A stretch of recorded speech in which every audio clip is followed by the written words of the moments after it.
क्या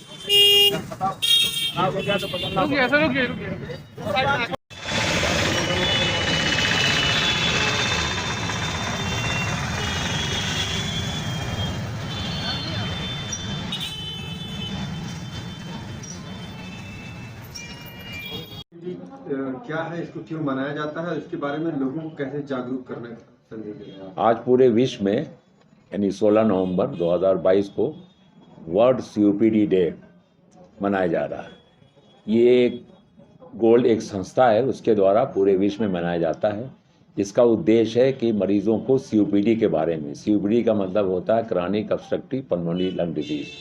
ये एक फेफड़े की बीमारी है जिसमें जो सांस की नलियाँ होती है उसमें सूजन आ जाती है, सिकुड़न आ जाती है, और इसकी और जो एल्वुलाई कहते हैं उसमें डिस्ट्रक्शन या उसके नष्ट हो जाते हैं, छलनी बन जाते हैं। इसके मेन लक्षण है खांसी आना, और अक्सर इसमें खांसी बलगम के साथ आती है, और सांस का फूलना। थोड़ा भी हरकत करेगा तो मरीज़ की सांस फूलने लगेगी। तो खांसी, बलगम और सांस का फूलना सीओपीडी के मूल लक्षण हैं। इसका मेन कारण है स्मोकिंग। स्मोकिंग किसी फॉर्म में हो, सिगरेट के फॉर्म में हो, बीड़ी के फॉर्म में हो, या लोग तंबाकू फाँकते हैं, वो है। दूसरा इसका कारण है प्रदूषण हाउस होल्ड हो, आउटडोर हो, इंडोर हो। सबसे ख़तरनाक जो आउटडोर प्रदूषण होता है वो होता है पार्टिकुलेट मैटर PM 2.5। जितना महीन होता है, इतना बारीक होता है, जो फेफड़े में जाके चिपक जाता है और फेफड़े को नष्ट कर देता है।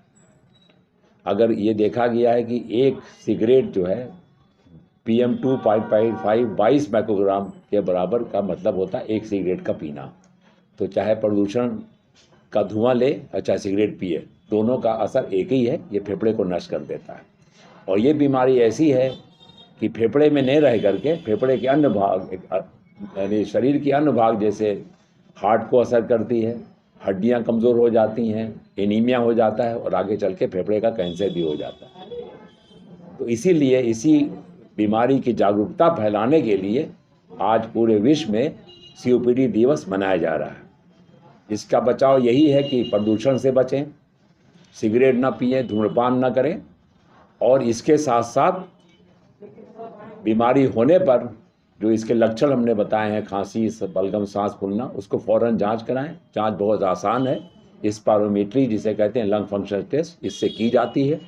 और इसके लिए ट्रीटमेंट भी है, क्योंकि ये दवाएं जो हम लोग देते हैं लंबे समय तक देना पड़ता है। तो इनहेलेशन फॉर्म में इनहेलर्स, रेगुलर इनहेलर लेगा तो मरीज़ की जो है सांस नहीं फूलेगी, और इसके जो इफ़ेक्ट है वो भी कम रहेंगे। और साथ साथ ये भी देखा गया है इनहेलेशन और दवाओं के अलावा वैक्सीन भी दे देते हैं इस तरह के मरीज़ों में। 2 वैक्सीन जो है हम लोग रिकमेंड करते हैं, एक साल में एक बार जिसको इन्फ्लुएंजा वैक्सीन कहते हैं, और दूसरी निमोकॉकल वैक्सीन जो 5 साल में एक बार दिए जाते हैं। तो रेगुलर दवा करें, प्रदूषण और स्मोकिंग से बचे, और साल में वैक्सीन लगाए। इन सब कारणों से इस तरह के मरीजों को स्वस्थ रखा जा सकता है। सर, वायु प्रदूषण से किस तरह से बचाव किया जा सकता है? वायु प्रदूषण से एक तो आप जो है अपनी जो गाड़ियां चलाते हैं कम से कम चलें, उसको मेंटेन रखें, धुआं कम निकलेगा, समझ गए। और ऐसे इलाके में जहां प्रदूषण ज़्यादा है उसमें ना जाएं। अक्सर देखा गया कि लोग जाड़े में घूमने चले जाते हैं, क्योंकि अर्ली मॉर्निंग में प्रदूषण बहुत ज़्यादा होता है, थोड़ी धूप निकलने के बाद टहलने जाएँ। इस तरह से जो कारगर उपाय हैं उससे बच सकते हैं। मास्क भी राहत दे देते हैं। हाँ, मास्क भी इस्तेमाल करें। मास्क से तो प्रदूषण से भी बचेंगे और इन्फेक्शन से भी बचेंगे। जो छूत की बीमारियां होती है, TB वगैरह, इससे भी कारगर है। और भी जो बीमारियां जैसे कोरोना वगैरह आई थी, कोविड आई थी, उससे भी मास्क बहुत ज़्यादा कारगर है। तो प्रदूषण के लिए, इन्फेक्शन के लिए, इस तरह की बीमारियों से मास्क बहुत कारगर है। तो मास्क वगैरह रखें, अपनी हाइजीन मेंटेन करें, समझ गए, और टीका वगैरह लगाते रहें, तो इस बीमारियों से बचा जा सकता है और आदमी अपने स्वस्थ जीवन रह सकता है। इसी क्रम में आज हम एक रैली निकालने जा रहे हैं, जिससे कि पता लगे लोगों को कि आज वर्ल्ड सीओपीडी दिवस है, और उससे और जागरूक है, और बचाव को समझें, बचाव को करें और स्वस्थ रहें। Thank you.